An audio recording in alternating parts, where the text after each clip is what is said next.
मेरा नाम है आशीष कुमार और मेरे चैनल आशीष मैथ बोकारो में आपका स्वागत है।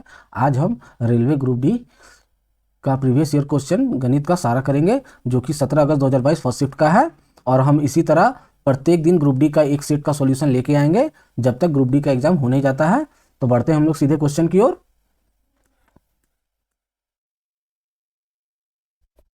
क्वेश्चन नंबर 1 में निम्नलिखित में से कौन सा विकल्प निकटतम लगभग मान को दर्शाता है जो निम्नलिखित समीकरण में प्रश्न चिन्ह के स्थान पर आएगा। निकटतम लगभग मान, अगर लगभग मान निकालना है ना, तो ये कितना है 25.19, तो इसका लगभग कितना, लगभग 25 के ही बराबर है, इंटू 3 प्लस 4.41, तो लगभग कितना हो जाएगा 4 का है, माइनस 0.19 है तो 0.9 लगभग 1 है, तो 1 के बराबर है 25 3 75 प्लस 4 में 1 गया तो 3 हो जाएगा, अब 75 3 78, लगभग किसके बराबर है, तो ऑप्शन नंबर 4 के बराबर है।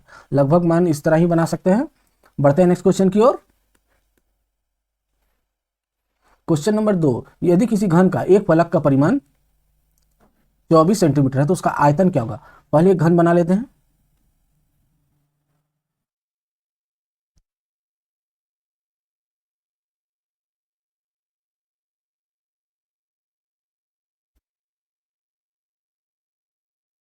यहां पर 24 जो है एक फलक का मान है, एक फलक मतलब का परिमाण, यानी ऊपर वाला या कोई एक साइड वाला ले लेते हैं, मान लेते हैं ऊपर वाला परिमाण है, ऊपर वाला का मान लेते हैं एक फलक का परिमाप, क्योंकि घन का भुजा होता है ए, ये भी ए, लंबाई चौड़ाई ऊंचाई तीनों ए होता है, तो ए तो इसका हो जाएगा, ये वर्ग हो जाएगा ऊपर वाला, तो ये होता है 4a इसका परिमाप जो कि 24 है, एक फलक का परिमाप। एक फलक कौन सा है, ऊपर वाला जो वर्ग है, तो 4a हो जाएगा 4 6 24, यानी a इज 6 निकला। तो बोल रहा आयत, तो उसका आयतन ज्ञात करना है। तो आयतन क्या होता है, तो घन का आयतन होता है, घन का वॉल्यूम यानी आयतन होता है a क्यूब, तो ये मेरा 6 है तो 6 का क्यूब कर देंगे 216 centimetre cube, option number 4।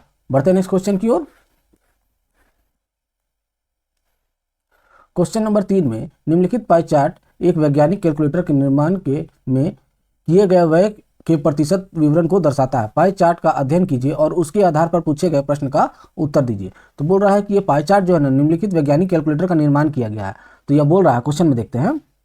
Question में बोल रहा है यदि कैलकुलेटर का निर्माण किया जाता है, 500 कैलकुलेटर का निर्माण किया जाता है, तो उनमें प्रत्यक्ष श्रम लागत 1 लाख है, तो कैलकुलेटर का विक्रय मूल्य कितना रखा जाना चाहिए कि 44% का लाभ हो सके। तो यहाँ मेरा 1 लाख क्या है, मेरे पास 1 लाख है, तो 1 लाख क्या है, प्रत्यक्ष श्रम लागत है। तो प्रत्यक्ष श्रम लागत यानी डायरेक्ट लेबर कॉस्ट, यही है प्रत्यक्ष श्रम लागत, डायरेक्ट लेबर कॉस्ट। तो डायरेक्ट लेबर कॉस्ट यानी ये मेरे पास है 24%, 24% के लिए 1 लाख हो जाएगा, 24% के लिए 1 लाख रुपया, तो टोटल ये कितना है 100% है, तो 100 के लिए कितना, तो 1 लाख 50 बटा 24 इंटू 100, तो ये तो निकल गया मेरा, टोटल निकल गया कि टोटल कैलकुलेटर अगर डायरेक्ट लेबर कॉस्ट 24% है तो टोटल कॉस्ट कितना पड़ा होगा, तो इतना पड़ा होगा। क्योंकि टोटल कॉस्ट इतना पड़ा है तो हम जानते हैं टोटल कितना कैलकुलेटर, 500 कैलकुलेटर, यानी टोटल 500 कैलकुलेटर का दाम 1 लाख बटा 24 इंटू 100 है, तो एक कैलकुलेटर का दाम कितना होगा, तो बटा 500 इंटू 100 हो जाएगा, इंटू 1 सॉरी,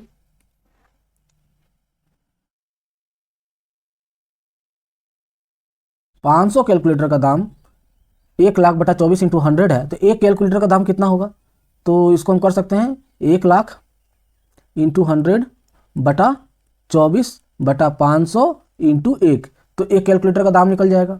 तो एक कैलकुलेटर का 2020 गया, 5 से दूना 10, 1 2 3 4 हो जाएगा, 4 6 24 और 4 से 5 बार में 20, मतलब हो जाएगा 5000/6 एक कैलकुलेटर का दाम। तो मेरे पास निकल गया एक कैलकुलेटर का दाम, मेरे पास एक कैलकुलेटर का दाम कितना है,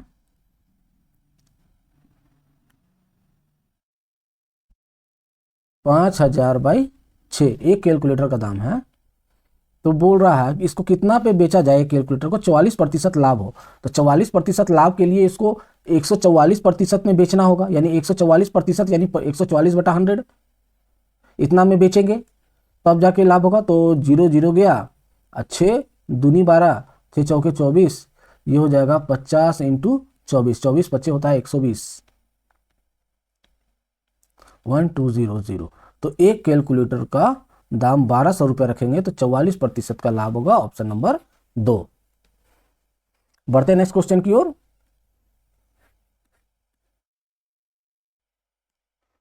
क्वेश्चन नंबर 4, यदि ए बी सी डी चित्र में प्रदर्शित किए गए अनुसार एक समांतर चतुर्भुज है जिसके दो विकर्ण ए सी और बी डी ओ पर प्रतिच्छेद करते हैं, तो ओ ए इतना है, ओ बी इतना है, ओ सी इतना है और ओ डी इतना है, तो एक्स का मान बोला है। तो देखो ओ यानी x+3, ओ ए x+3 है और ओ बी y+2 है, ओ सी 2x+y है। हम एक चीज जानते हैं, अगर समांतर चतुर्भुज है, ये क्या है, समांतर चतुर्भुज है, तो समांतर चतुर्भुज का जो विकर्ण एक दूसरे को काटता है तो बराबर भागों में विभाजित करता है, तो ये भी बराबर होगा और ये भी बराबर होगा। तो हम इसको लिख सकते हैं ओ ए बराबर ओ सी होगा और यहां पर लिखेंगे ओ डी बराबर ओ बी होगा। तो ओ ए कितना है, ओ ए कितना है x+3 बराबर ओ सी कितना है 2x+y और ओ डी कितना है, ओ डी 3y और y+2 ओ बी। तो y इधर आ जाएगा तो 2y हो जाएगा इक्वल टू 2, यानी 2 2 कट गया, यानी y इक्वल टू 1 हो गया। तो y इक्वल टू 1 हो गया, ये x को उधर करेंगे तो इधर 3 बचेगा, ये x उधर जाके 2 में घट जाएगा तो x बचेगा प्लस y तो x का y का मान 1 है तो यहाँ 1 लिखेंगे, तो 3 is equal to X plus 1, तो 1 उधर चला जाएगा तो 2 हो जाएगा, यानी x इज इक्वल टू 2 आ गया और हमको निकालना था x का ही मान, तो x का मान 2 है, ऑप्शन नंबर 4। बढ़ते हैं। इसमें एक चीज याद रखना है, किसी भी समांतर चतुर्भुज का जो विकर्ण होता है इसको बराबर भागों में विभाजित करता है, ये x होगा तो ये भी x होगा, ये y होगा तो ये भी बराबर भागों में विभाजित करता है। बढ़ते हैं नेक्स्ट क्वेश्चन की ओर। क्वेश्चन नंबर 5, यदि किसी वस्तु का क्रय मूल्य 2500 रुपया है, उसका विक्रय मूल्य 2375 है, तो कितना प्रतिशत हानि हुआ। हम जानते हैं कि मेरा क्रय मूल्य कितना है 2500, अब विक्रय मूल्य कितना है 2375। हमेशा अगर क्रय मूल्य से विक्रय मूल्य कम है तो यानी हानि होता है, तो यहाँ कम है, कितना कम है तो घटा के देख लेते हैं, 2500 और 2375, तो हमको लग रहा है लगभग 125 कम है, 125 कम है, तो जितना कम है यानी इतना हानि हुआ। हानि कितना हुआ 125 रुपया का, इसी का प्रतिशत निकालना है, तो हानि प्रतिशत इक्वल टू होता है हानि इंटू 100 बटा क्रय मूल्य। तो हानि कितना है 125 इंटू 100, टोटल कितना था 2500 रुपया, 0 0 गया, 25 बचे 125, टोटल हानि 5% का हुआ, जो कि ऑप्शन नंबर 1 पे है। बढ़ते नेक्स्ट क्वेश्चन की ओर।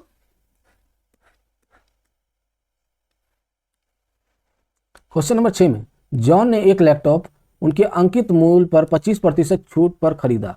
मतलब ये जॉन एक लैपटॉप खरीदता है 25% छूट पर, उसने लैपटॉप पर इतना रुपए का भुगतान किया तो अंकित मूल्य बोल रहा है, मान लेते हैं टोटल लैपटॉप का मूल्य 100 रुपया है, अब 25% छूट पे खरीदा यानी 75 पे खरीदा, 25% छूट पे खरीदा है, तो यानी 75 रुपया में खरीदा, 100 में 25% का छूट मिला यानी 75,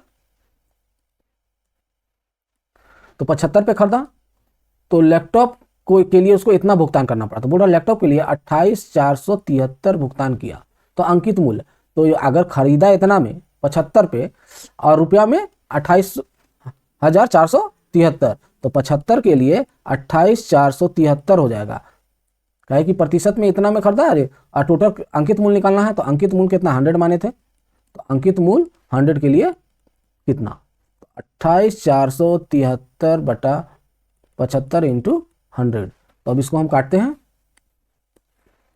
25 तिहाई 25 चौके 3 से काटेंगे, 3 9 27, 3 चौके 12, 3 9 27, 3 एकम 3, यानी 4 9 चौके 36 का 6 बचा 3, 4 चौके 16 3 19 और 9 चौके 36 37, मतलब अंकित मूल्य इसका कितना है, अंकित मूल्य 37,964, 37,964 ऑप्शन नंबर 4 में है। बढ़ते नेक्स्ट क्वेश्चन की ओर।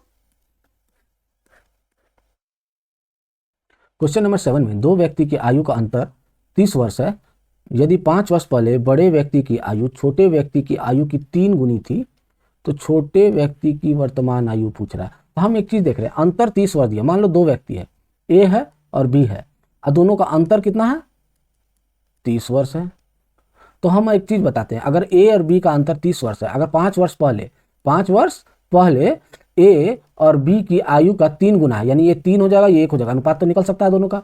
अगर इसको x माने तो ये 3x हो जाएगा। तो दोनों का अंतर कितना है? 30 है। आयु का अंतर हमेशा बराबर होता है। एक चीज बता देते हैं, अगर आपका भाई ए जो है बी से 2 साल बड़ा है, तो 5 साल पहले भी 2 साल बड़ा था और 5 साल बाद भी 2 साल बड़ा होगा। आयु का अंतर हमेशा बराबर होता है। तो 5 साल पहले का ये अनुपात है, तो ये 5 साल बाद पहले भी 30 साल ही बड़ा होगा इससे। दोनों से ए बी से 30 साल, 5 साल पहले भी 30 साल बड़ा होगा। तो हम ऐसा कह सकते हैं, दोनों का डिफरेंस यानी 2x हो जाएगा। 3x में x घटा देंगे, दोनों का डिफरेंस 2x, यानी 2x बराबर होगा 30 ईयर के, क्योंकि दोनों का अंतर 30 है। तो x इजकल टू 30 से काटेंगे 15 बार में, x इजकल टू 15 आया, तो x का मान निकल गया 15, यानी b का 15 साल था और 15 तिया 45, यानी a का 45 साल। बी का 15 साल, ए का 45 साल। तो ये 5 साल पहले बी का 15 साल और ए का 45 साल था। तो अभी कितना होगा? ये क्या है? 5 साल पहले का है, तो अभी कितना होगा? तो 5-5 साल बढ़ जाएगा दोनों, तो ये 20 साल हो जाएगा, ये 50 साल हो जाएगा। दोनों का डिफरेंस अभी भी 30 है। तो बोल रहा है छोटे व्यक्ति की वर्तमान आयु, तो 5 साल पहले 15 था, अभी इसका 20 साल हो जाएगा। छोटे व्यक्ति का वर्तमान आयु 20 साल है। तो ऑप्शन नंबर 2। बढ़ते हैं नेक्स्ट क्वेश्चन की ओर। क्वेश्चन नंबर 8 में 6, 18, 39 और x समानुपात में है, तो x का मान ज्ञात कीजिए। तो अगर दे दिया 6, 18, 39 x समानुपात में, यानी ये अनुपात हो जाएगा, ये समानुपात हो जाएगा, तो इसको कहे 6/18 हो जाएगा। समानुपात की जगह इजिकल टू होता है, यानी 39/x। तो x उधर चला जाएगा तो 6x हो जाएगा। ये 39 इंटू 18 हो जाएगा, 18 इधर आ जाएगा, क्रॉस मल्टीप्लीकेशन करेंगे तो 6 तिया 18, तो x इजकल टू 39 इंटू 9 तिया 27 का 7 बचा 2, 3 तिया 9 2 11 117, x इजकल टू 117 हो जाएगा, जो कि ऑप्शन नंबर 1 में। इसको ऐसे भी बना सकते हैं, जैसे 6, 18, 39 और x है। इसका एक ट्रिक है, अंदर अंदर बाहर बाहर वाला को गुना कर दो, यानी 6x 18 इंटू 39, 6 से काटेंगे 6 तिया 18 इंटू 39 हो जाएगा, यानी x इजिकल टू, जो कि x इजिकल टू 117 ही होगा, ऑप्शन नंबर 1। बढ़ते हैं नेक्स्ट क्वेश्चन की ओर। क्वेश्चन नंबर 9 में 36 सेंटीमीटर को किलोमीटर में बदले। सेंटीमीटर को किलोमीटर में बदलने के लिए हम लोग को इसको मीटर में चेंज करेंगे। 1 मीटर 100 सेंटीमीटर होता है और 1 किलोमीटर 1000 मीटर होता है। तो हम लोग को पहले यूनिट याद रखना होगा। तो ये होता है metre, millimetre, centimetre, decimetre, metre, decametre, hectometre, kilometre. Kilometre बड़ा होता है, मिलीमीटर सबसे छोटा होता है, यानी बड़ा से छोटा जाएंगे तो 10 गुना होगा। अगर किलोमीटर से हेक्टोमीटर में जाएंगे तो 10 से गुना करेंगे। उसी तरह मीटर से सेंटीमीटर में जाएंगे तो 1 2 यानी 100 से गुना करेंगे, 10 इंटू 10 यानी 100 से गुना करेंगे। उसी तरह उल्टा अगर करते हैं, सेंटीमीटर से मीटर में आएंगे तो 100 से भागा करेंगे। उसी तरह अगर सेंटीमीटर से हमको कहाँ जाना है, सेंटीमीटर से हमको किलोमीटर में निकालना है, तो यहां से देखना होगा 1 2 3 4 5, यानी 5 0, यानी 36 सेंटीमीटर को 1/1 2 3 4 5 0 से भाग देंगे। कितना हुआ? 1 2 3 4 5। छोटा से बड़ा में आना है तो भाग देना है, बड़ा से छोटा में जाएगा तो गुना करना है। तो भाग देंगे तो ये हो जाएगा 36 1 2 3 पॉइंट इतना किलोमीटर हो जाएगा, जो कि ऑप्शन नंबर 4 में है। पॉइंट के बाद 5, 1 2 3 4 5, जो कि ऑप्शन नंबर 4 में है। बढ़ते हैं नेक्स्ट क्वेश्चन की ओर।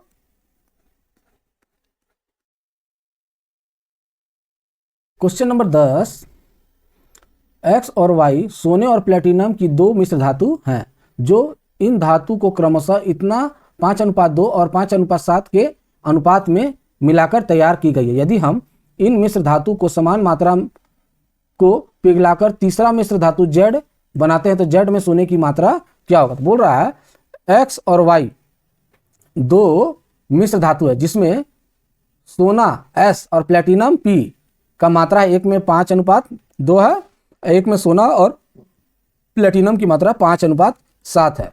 बोल रहा है दोनों को पिघला के x और y को पिघला के मिला देते हैं, उसके बाद तीसरा बनता है z, यानी x + y को पिघला के मिलाएंगे और तीसरा z मिलता है। तो z का बोल रहा है z में सोना और प्लेटिनम का अनुपात कितना होगा ये पूछ रहा है। तो मिलाने के लिए हम लोग पहले सोना और प्लेटिनम अलग कर लेते हैं।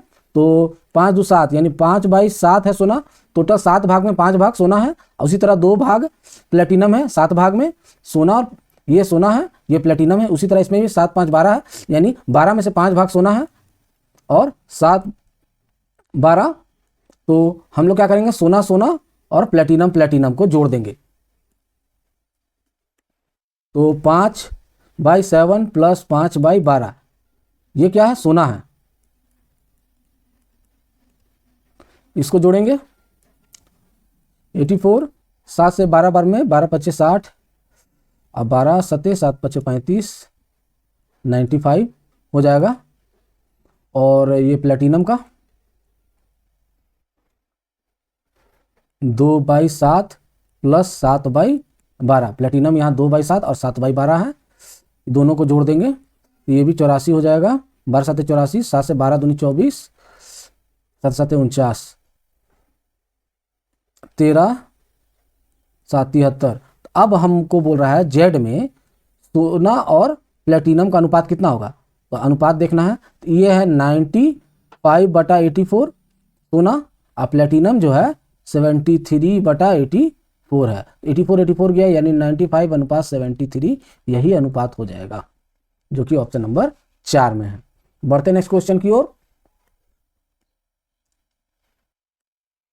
क्वेश्चन नंबर 11 में 2000 की राशि पर 8.25% वार्षिक दर से 7 फरवरी 2022 से 20 अप्रैल 2022 तक की अवधि के लिए साधारण ब्याज। बोल रहा है ये 2000 रुपया राशि का 8.25% की दर से 7 फरवरी से 20 अप्रैल तक का इंटरेस्ट पूछ रहा है, पूरा साल भर का नहीं, 7 फरवरी से 20 अप्रैल। तो 7 फरवरी से 20 अप्रैल तक कितना दिन होता है, तो फरवरी में टोटल 28 दिन है, 7 फरवरी यानी इससे पहले 6 दिन घटा देते हैं यानी 22 दिन, फरवरी में 22 दिन हुआ, फरवरी के बाद मार्च और अप्रैल, फरवरी में 22 दिन, मार्च में टोटल 31 दिन, अब अप्रैल तो 20 तारीख तक ही यानी 20 दिन, यानी टोटल कितना दिन हुआ, टोटल 22 31 और 20, 2 1 3 7 यानी 73 दिन हो गया डेज। तो हम जान रहे हैं 365 दिन के लिए 8.25%, क्योंकि 8.25% वार्षिक था, ये वार्षिक चक्रवृद्धि ब्याज है, तो वार्षिक यानी 365 दिन, 365 दिन के लिए इतना प्रतिशत, तो हमको तो 73 दिन के लिए ही पैसा चाहिए ना, तो 73 दिन के लिए कितना प्रतिशत, पहले भागा फिर गुना, यानी 8.25365 × 73। अब 3 × 5 = 15, 7 × 5 = 35, लगभग 5 बार में कट रहा है, भाग देंगे 5 एकम 5 3 2, 5 × 36, 5 × 5 = 25, ये हो जाएगा 1.65%। 73 दिन का इतना प्रतिशत लगेगा, मतलब 365 दिन का इतना प्रतिशत, 73 दिन का कितना प्रतिशत, 1.65%। तो 1.65% निकला 73 दिन का, 73 दिन का 1.65%। तो मेरे पास टोटल अमाउंट कितना था, 2000 रुपया, 2000 का 1.65% निकालेंगे तो इतना बटा 100 हो जाएगा, तो मेरा SI निकल जाएगा, सिंपल इंटरेस्ट साधारण ब्याज मेरा निकलेगा। ये पॉइंट हटा, नीचे 100, 2 0 2 0 गया, 1 0 1 0 2 5 10 5 3 15 3 15 यानी SI 33 रुपया निकल गया मेरा, 33 रुपया, ऑप्शन नंबर 2। बढ़ते हैं नेक्स्ट क्वेश्चन की ओर।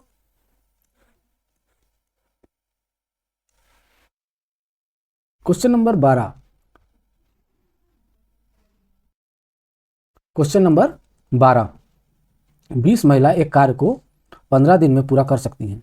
20 महिला एक कार्य को 15 दिन में पूरा कर सकती है, 16 पुरुष उसी कार्य को 15 दिन में पूरा कर सकता है, तो एक पुरुष एक महिला की कार्य कुशलता का अनुपात क्या होगा। यहाँ बोल रहा है 20 महिला, यहाँ बोल रहा है 20 महिला M किसी काम को 15 दिन में कर सकती है, उसी तरह 16 पुरुष यानी P उस काम को 15 दिन में कर सकता है। तो एक पुरुष एक महिला का इफिशियंसी बोल रहा है, तो एक पुरुष एक महिला का इफिशियंसी निकालना है तो इस एक दिन में कितना पुरुष, अगर इसको एक दिन में काम खत्म करेगा तो कितना पुरुष लगेगा। इफिशियंसी महिला पुरुष का बराबर करते हैं। बराबर करने के लिए क्या करेंगे, 20 × 15 इतना महिला लगेगी एक दिन में काम खत्म करने के लिए, और एक दिन का इफिशियंसी बराबर हो जाएगा इसका भी 16 × 15 पुरुष लगेगा एक दिन में काम पूरा करने के लिए। तो एक दिन का इफिशियंसी दोनों का बराबर कर दिए, 15 15 गया, 4 चौके 16, 4 पचे 20, यानी 5 महिला बराबर हो जाएगी 4 पुरुष के। तो अनुपात निकालना है तो महिला और पुरुष का अनुपात निकालने के लिए इसका 4 इसका 5 हो जाएगा, यानी महिला का 4 पुरुष का 5। तो हमको बोल रहा है एक पुरुष और एक महिला, यानी एक पुरुष और एक महिला, पुरुष का 5 है महिला का 4 है, यानी 5:4, ऑप्शन नंबर 1। इसको इस तरह भी बना सकते हैं, ये कुशलता का अनुपात हो गया। बढ़ते हैं नेक्स्ट क्वेश्चन की ओर। क्वेश्चन नंबर 13 में निम्नलिखित चार्ट वर्ष 2012 से 16 तक विभिन्न वर्षों के दौरान एक संगठन के उत्पाद को दर्शाता है। चार्ट का अध्ययन करें और पूछे गए प्रश्न का उत्तर दें। दे रहा है 2015 से 2016 तक उत्पादन में हुई प्रतिशत वृद्धि को दर्शाना है। 2015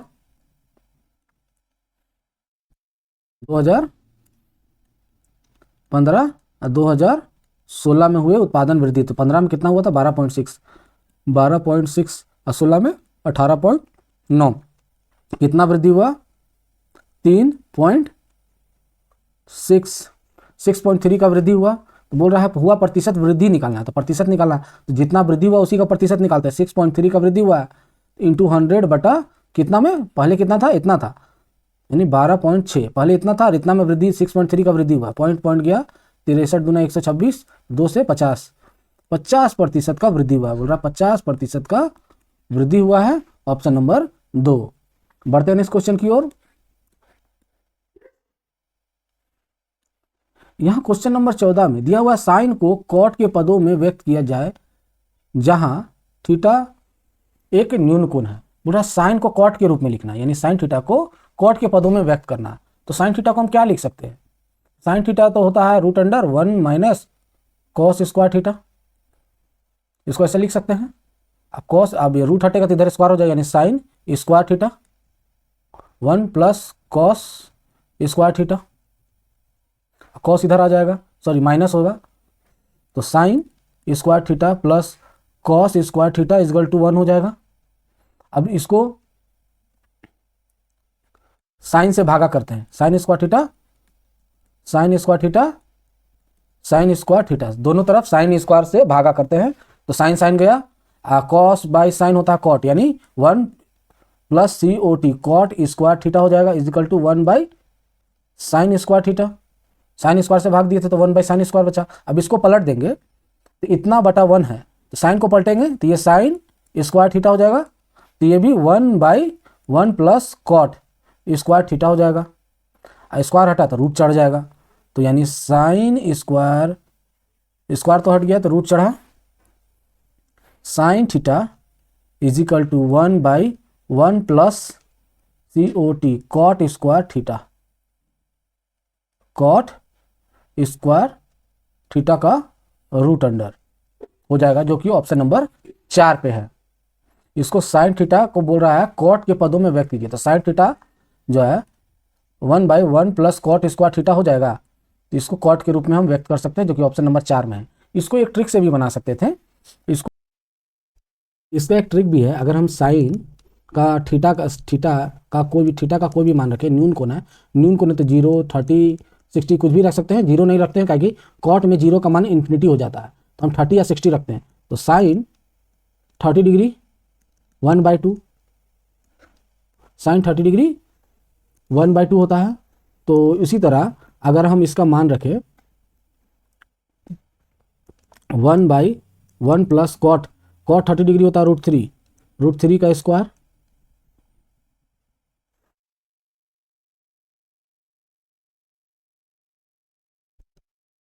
साइन 30 डिग्री 1/2, तो इसका हो जाएगा 1/1 + 4 equal to 1/3, sorry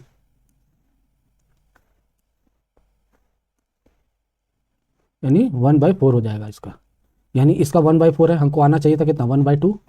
sine 30 degree का मान 1/2 होता है, अब किसका 1/2 आ रहा है, तो 1 प्लस कॉट स्क्वायर का 1/4 आ रहा है, तो इसका 4 आ जाएगा 1 प्लस कॉट स्क्वायर का, और इसका हो जाएगा 4, रूट 1 प्लस कॉट का 4 हो रहा है कॉट स्क्वायर का, तो इसका 2 हो जाएगा। उसी तरह 1/4 होगा 1/1 प्लस कॉट का, क्योंकि रूट अंडर है तो 1/2 हो जाएगा, यानी ऑप्शन नंबर 4 1/2 मिल गया। इस तरह भी बना सकते हैं। बढ़ते हैं नेक्स्ट क्वेश्चन की ओर। क्वेश्चन नंबर 15, दो तरफा रास्ता के दौरान गौरव का औसत चाल 15 किलोमीटर प्रति घंटा है। यदि वह जाते समय प्रति घंटा 20 किलोमीटर की दूरी तय करता है और लौटते समय उसकी चाल ज्ञात कीजिए। बोल रहा है अगर कोई दूरी है जहां जाते समय, इस साइड जाते समय वो 20 किलोमीटर प्रति घंटा की रफ्तार से चलता है, और लौटते समय सेम दूरी, लौटते समय उसका चाल बोल रहा है ज्ञात कीजिए।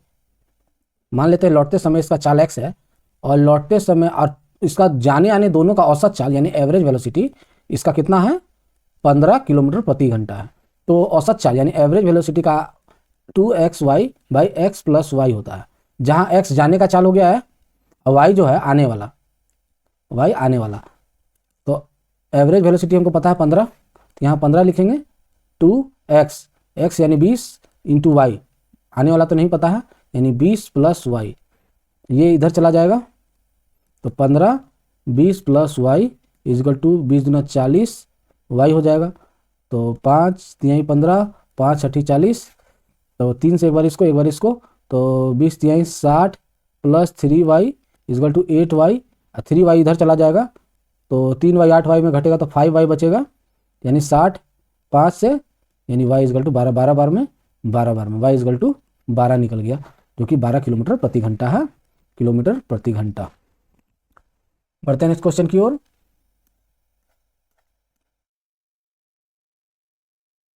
क्वेश्चन नंबर 16 में यदि समीकरण ax² + x + b = 0 के मूल बराबर हैं तो निम्नलिखित में से कौन सा सत्य है। अगर मूल बराबर है तो हम लोग फॉर्मूला जानते हैं, d = b² - 4ac, d = -4ac, और जब d = 0 होगा, जब मूल बराबर होगा तो d = 0 होता है, यानी b² - 4ac = 0 हो जाएगा।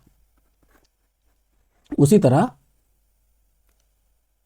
तो हम लिख सकते हैं, जहां a = a हो जाएगा a, और b = ये हो जाएगा 1,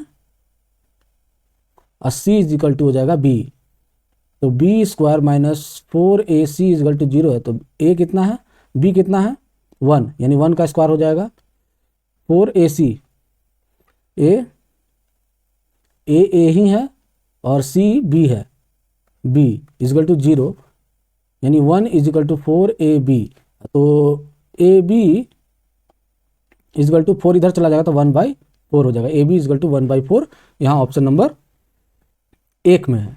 तो हम एक चीज़ बता दें, जब d = b² - 4ac होता है, जब d जो है ना 0 से बड़ा होता है तो धनात्मक और असमान होता है, जब d बराबर होता है तो मूल बराबर होते हैं, जब d छोटा होता है 0 से तब मूल अवास्तविक होता है, इमेजिनरी होता है। बढ़ते हैं नेक्स्ट क्वेश्चन की ओर।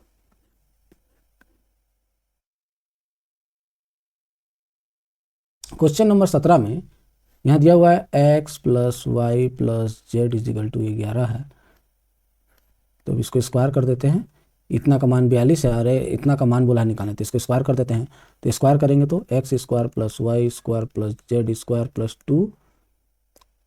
2xy + 2yz + 2xz = 1 2 1 21 हो जाएगा। तो इतना का मान दिया हुआ है, नहीं दिया हुआ है, इतना का मान 42 है, यानी x² + y² + z² + 2 कॉमन ले ले तो 42 हो जाएगा। इतना का मान 42 = 1 2 1, तो 42 दूना 84, तो x² + y² + z² 1 2 1 -84 हो जाएगा।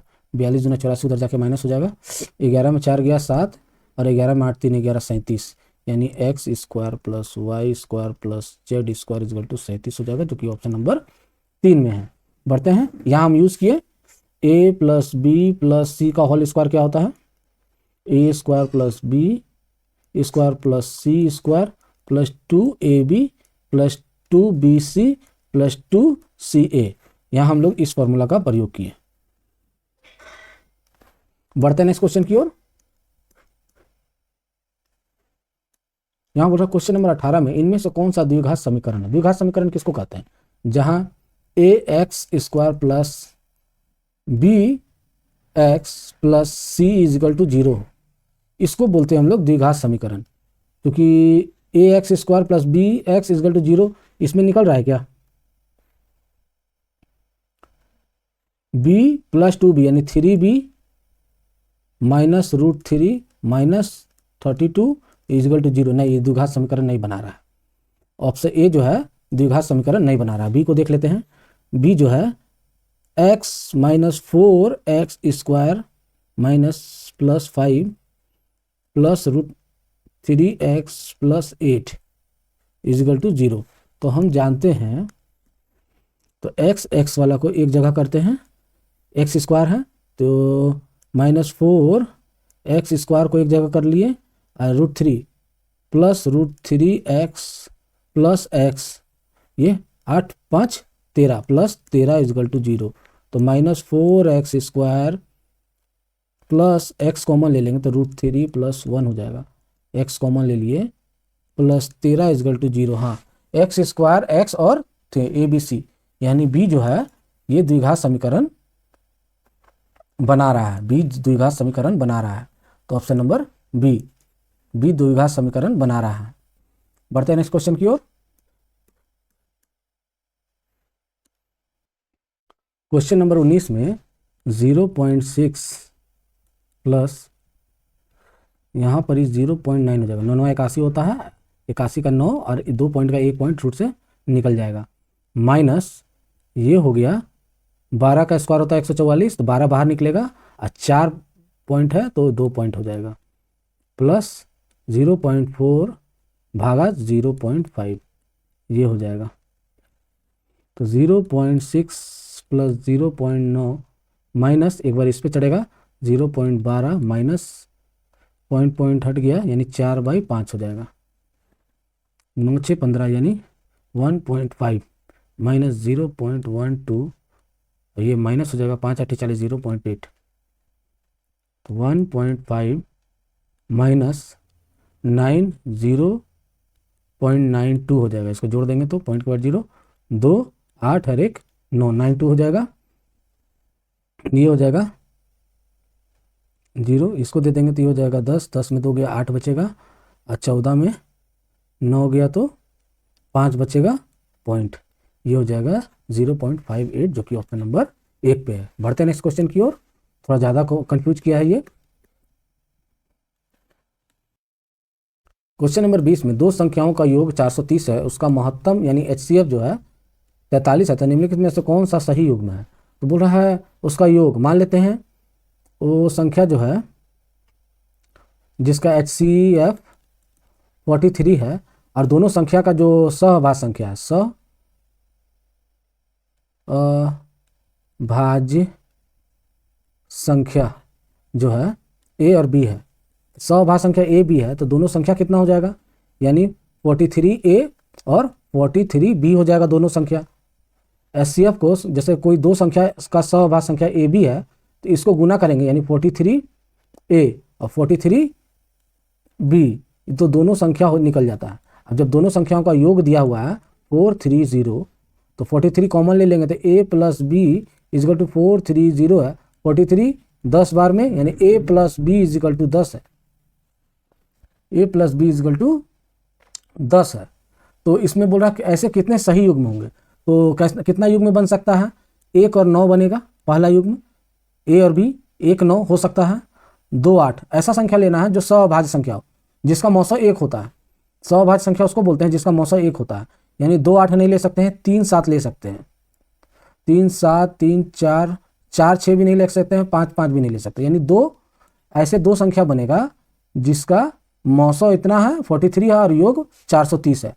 तो देखते हैं, तो ये हो जाएगा 43 और 43 इंटू 9 पहला हो गया युग्म, और दूसरा हो गया 43 इंटू 3 और 43 इंटू 7, तो 3 3 9 4 3 12 7 21 7 28 2 30, तो ये 129 और 30 यानी ऑप्शन नंबर 4 है।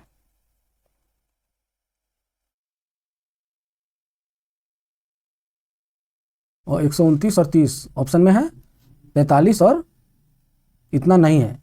दो ऐसा युग्म बन रहा है जिसमें से एक युग्म ऑप्शन में है, यानी ऑप्शन हो गया, ऑप्शन नंबर 4 हमारा आंसर हो गया। बढ़ते हैं नेक्स्ट क्वेश्चन की ओर।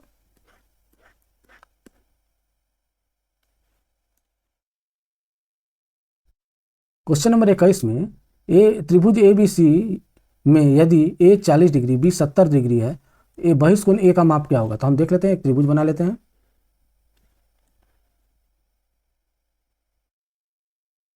ए बी सी, ए कितना है 40 है, बी 70 है, 7 4 11, तो टोटल त्रिभुज के तीनों कोनों का योग 180 होता है। एक 40 और एक 70 यानी टोटल 110 हुआ, तो बाकी दूसरा ऑटोमेटिक 70 हो जाएगा। तो सी भी 70 है। तो हमको बोल रहा है ए का बहिष्कोण, अगर ए का बहिष्कोण निकाले, इसको आगे बढ़ाएं, तो बहिष्कोण इसको बोलते हैं। तो बहिष्कोण, ए का जो बहिष्कोण है ये दो अंतःकोण के बराबर होता है, यानी एंगल ए से अगर बाहरी ले ले यानी ये ले ले, बराबर हो जाएगा angle B plus angle C के। तो एंगल ए बहिष्कोण, इसको लिख सकते हैं बाहरी वाला,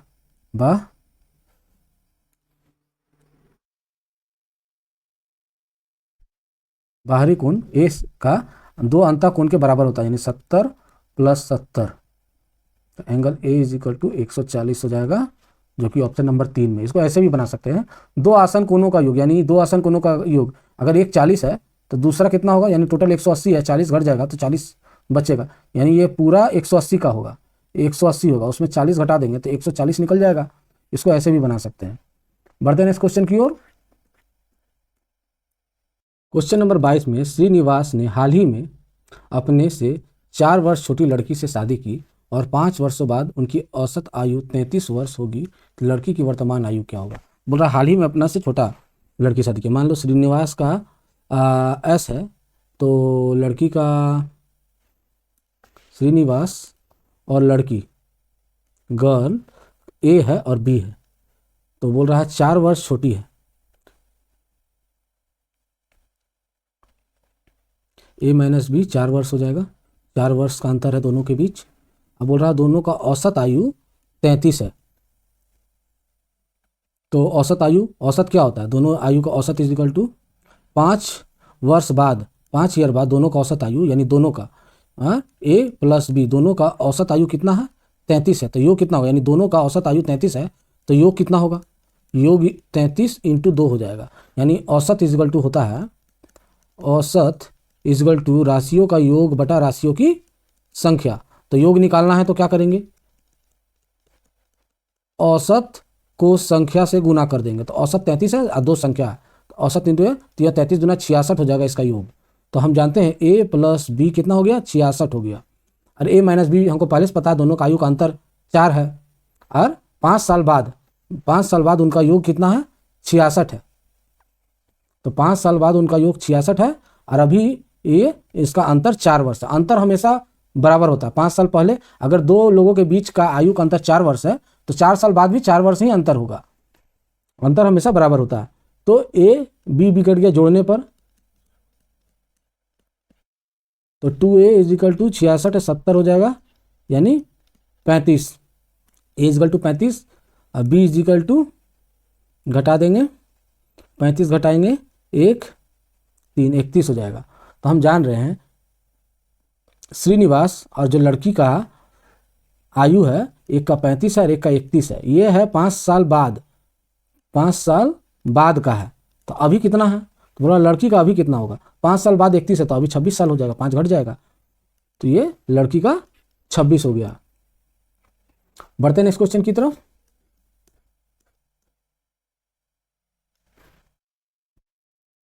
क्वेश्चन नंबर 23 में पी और क्यू अकेले एक कार्य को 12 दिन में पूरा कर सकते हैं, क्यू से कार्य शुरू करके एक एक दिन छोड़कर कार्य करते हैं, तो कितने दिन में कार्य पूरा हो? यहाँ बोल रहा है पी और क्यू जो है ना कार्य कर रहा है एक एक दिन छोड़ के, तो एक एक दिन छोड़ के कार्य कर रहा है, यानी पी और क्यू, ये 9 दिन में काम कर रहा है, ये 12 दिन में काम कर रहा है। तो एक दिन का काम कितना होगा 1/9, और इसका 1/12, इसका 1/12। अगर एक दिन ये काम करे, एक दिन ये काम करे, यानी दोनों एक एक दिन करके काम करे, तो 2 दिन का काम हो जाएगा, यानी 2 दिन का काम का योग कितना होगा, 2 दिन का काम का योग 12 मुझे बढ़ती है 36, 9 चौके 12 तिहाई 4 3 7/36, यानी 7/36। तो बोल रहा 7/36, इसका 2 दिन का काम है, 2 दिन का काम कितना 7/36 है। कितना दिन काम करेगा, तो लगभग इसको 7 से 36 कितना बार में आ रहा है, 7 × 5 = 35 हो रहा है, 7 × 6 = 42, तो 7 लगभग 5 दिन और काम करेगा। 7/36 एक दिन का काम है, तो 5 दिन और करेगा उस हिसाब से, इफिशियंसी के हिसाब से, क्योंकि 36/7 हो जाएगा, तो इसको 7 × 5 = 35, लगभग 5 बार में 1 शेष बचेगा, तो 5 दिन और काम करेगा, तो 7 × 5 = 35/36 हो जाएगा। तो शेष काम 1 - 35/36, तो 1/36 बचेगा शेष काम। तो हम देख रहे हैं 5 दिन काम किया, यानी दोनों 5-5 दिन काम किया, एक एक दिन छोड़ के काम करता है, यानी 5 × 2 टोटल 10 दिन का काम हुआ। यहाँ दोनों का एक एक दिन का काम है, अगर अलग अलग दिन करे टोटल 5 दिन काम करेगा, दोनों साथ मिलकर करता, अलग अलग दिन करेगा, यानी 5 × 2 यानी टोटल 10 दिन काम हुआ, यानी टोटल 10 दिन का काम हो गया। अब बचा 1/36, शेष काम कितना बचा 1/36। तो हम तो क्यू से काम शुरू हो रहा है, तो क्यू जो है ना, एक काम को 12 दिन में करता है, एक काम को 12 दिन में करता है, तो अब कितना बचा है 1/36 काम बचा है। 1/36 काम को कितने दिन में करेगा, तो 12/1 × 1/36, 12 तिहाई 36, यानी 1/3, यानी 10 दिन पहले कर चुका है, प्लस 1/3 फिर करेगा क्यों, यानी 10.1/3 दिन में काम कंप्लीट होगा, यानी ऑप्शन नंबर 2। बढ़ते हैं नेक्स्ट क्वेश्चन की ओर।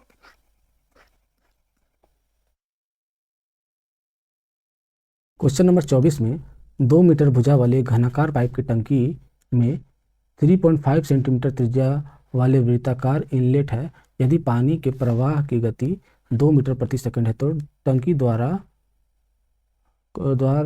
इसके द्वारा टंकी को भरने में कितना समय लगेगा। तो यहाँ समय पूछ रहा है, टंकी अगर इतना चाल से पानी गिर रहा है तो कितना समय लगेगा, कितना समय लगेगा। तो अगर टंकी हम देखें, अगर आयताकार टंकी है तो इस तरह होगा टंकी, और एक पाइप से, गोलाकार पाइप से पानी गिर रहा होगा, तो पाइप भी कैसा होगा, बेलनाकार हो जाएगा पाइप।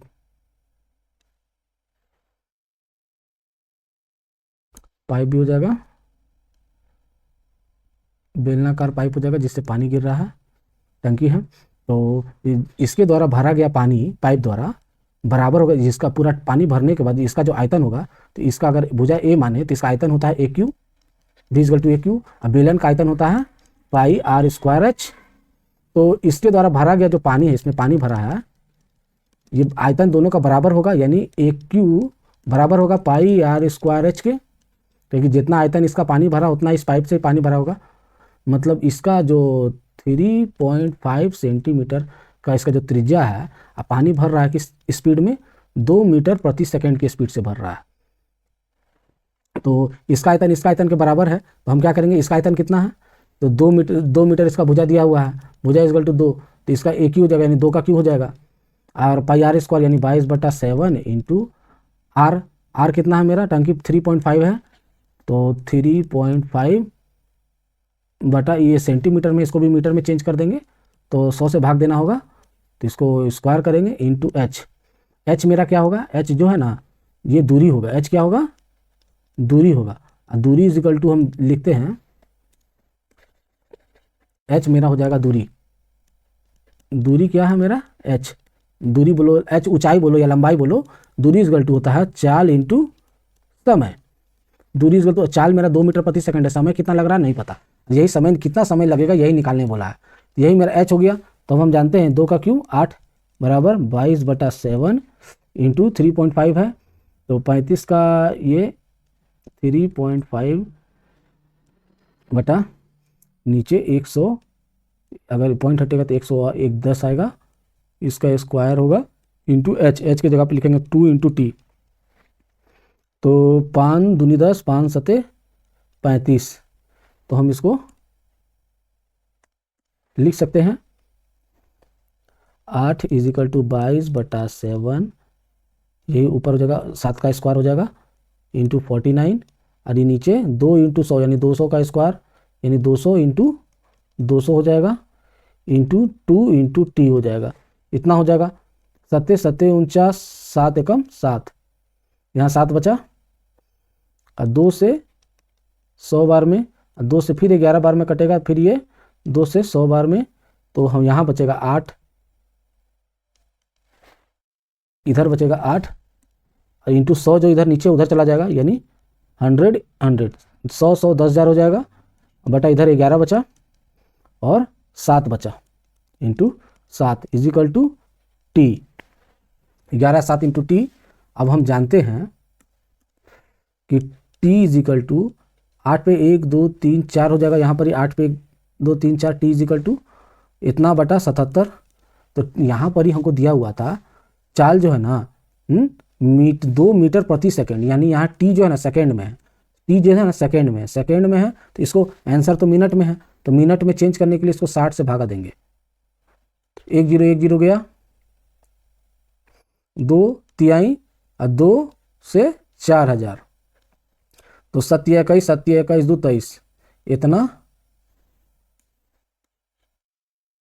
ये हो जाएगा टी इजिकल टू 4000 बटा 7 21 का 1 7 21 2 23, इसको भाग देंगे तो टी इजिकल टू निकलेगा 17.3 मिनट निकल जाएगा। यही ऑप्शन नंबर 1, इसको भाग देंगे तो भाग दे के भी दिखा देते हैं। ये 4000 है, 2 3 1 है, लगभग एक बार में लगेगा 1 3 2, ये 9 बचेगा, ये 9 में से 6 बचेगा, 1 बचेगा, ये 0, और ये 200 8 बार में 16, 8 बार में 1 3 1 3, 7 बार में लगेगा, 7 एकम 7, 7 21 का 1 बचा 2, 7 दूनी 14, 2 16, ये 7 बार में लग गया, ये 3 बचेगा, 8 में घटा 7 बचेगा, ये कट गया, ये पॉइंट देंगे 1 0 आ जाएगा, लगभग 3 बार में लेगा, यही आ जाएगा इतना मिनट। तो हम लोग के पास 7.3 मिनट, 4000 को इससे भागा दिए। तो बढ़ते हैं नेक्स्ट क्वेश्चन की ओर, क्वेश्चन नंबर 25 में दिया हुआ जो श्रेणी में प्रश्न चिन्ह के स्थान पर आएगा, देखते हैं। ये 9 है, 9 से 10 गया, 1 बढ़ा, 10 से 18 गया, 8 बढ़ा, 18 से 45 गया, 25 2 27 बढ़ा, और 45 से 109 गया, ये 4 और 6 64 बढ़ा। तो अगला बार कितना, देखो ये 1 का क्यू, ये 2 का क्यू, ये 3 का क्यू, ये 4 का क्यू, तो अगला बार 5 का क्यू होगा, यानी 1 2 5 125 बढ़ेगा, तो ये हो जाएगा 9 5 14 और 2 1 3 2 234, ऑप्शन नंबर 3। बढ़ते हैं नेक्स्ट क्वेश्चन की ओर। क्वेश्चन नंबर 26, यदि वह अधिकतम संभव लंबाई ज्ञात कीजिए जिसका उपयोग इतना metre 25 centimetre, 7 metre 35 centimetre, 4 metre 90 centimetre की लंबाई को पूर्णतः मापा जा सके, यानी 5 मीटर 25 सेंटीमीटर और 7 मीटर और 35 सेंटीमीटर और 4 मीटर 90 सेंटीमीटर को पूरी मापा जा सके, इसका एचसीएफ निकालना होगा। तो पहले सबको सेंटीमीटर में चेंज कर देते हैं। 5 मीटर को लिख सकते हैं 500 सेंटीमीटर और 25 सेंटीमीटर, यानी 525 सेंटीमीटर हो जाएगा, प्लस 25 सेंटीमीटर, तो 525 हो गया, 525। इसका होगा, इस 7 मीटर को लिख सकते हैं 700 सेंटीमीटर और 35 सेंटीमीटर प्लस 35 सेंटीमीटर, तो 735 सेंटीमीटर हो जाएगा।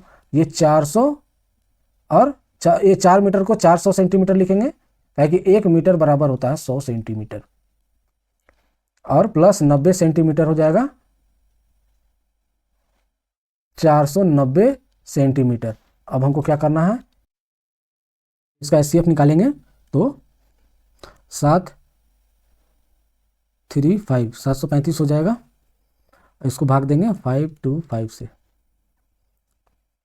एक बार में 5 2 5 0 1 2, अब ये जाएगा 5 2 5, 2 बार में 0 2 4 5 0 1, 210 दो बार में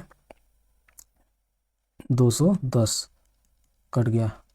अब 105 को 490 से भाग देते हैं 105, एक बार में चार बार में, तो 5 चौके 20 और 4 07 कट गया। ये 105 एक बार में 70, 5 और 10 में 7 गया, 3 बचेगा। अब 70 हो गया, दो बार में 70 कट गया। इसका HCF 35 आ गया, यानी 525, 735 और 490 का HCF जो है HCF 35 आया। पहले हम क्या किए, 525 और 735 का HCF निकाले, और इसका HCF निकालने के बाद 490 के साथ निकाले, जो कि HCF 35 है।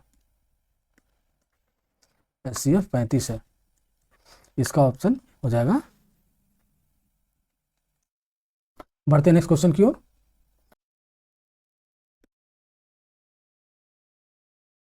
क्वेश्चन नंबर 27 में एक क्रम में व्यवस्थित 11 संख्याओं का औसत 41 है। एक क्रम में व्यवस्थित 11 संख्याओं का औसत 41 है। पहली 5 संख्याओं का औसत 18 है, अंतिम 5 संख्याओं का औसत 64 है। छठी संख्या ज्ञात की। टोटल 11 संख्या है जिसका औसत 41 है। जिसका औसत कितना है? औसत 41 है 11 संख्या का। लेकिन पहला 5 संख्या का बोल रहा है 18 है, और अंतिम 5 संख्या का बोल रहा है 64 है। अब बीच में जो एक संख्या, जो छठा संख्या है, छठा संख्या का औसत बोल रहा है निकालने के लिए। तो योग कितना होगा?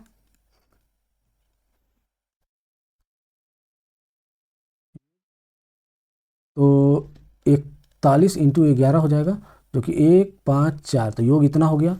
और ये 5 संख्याओं का, पहली 5 संख्याओं का योग 18, तो योग कितना होगा इसका? योग हो जाएगा 18 बचे 18 इंटू 5 90। और इसका योग कितना होगा?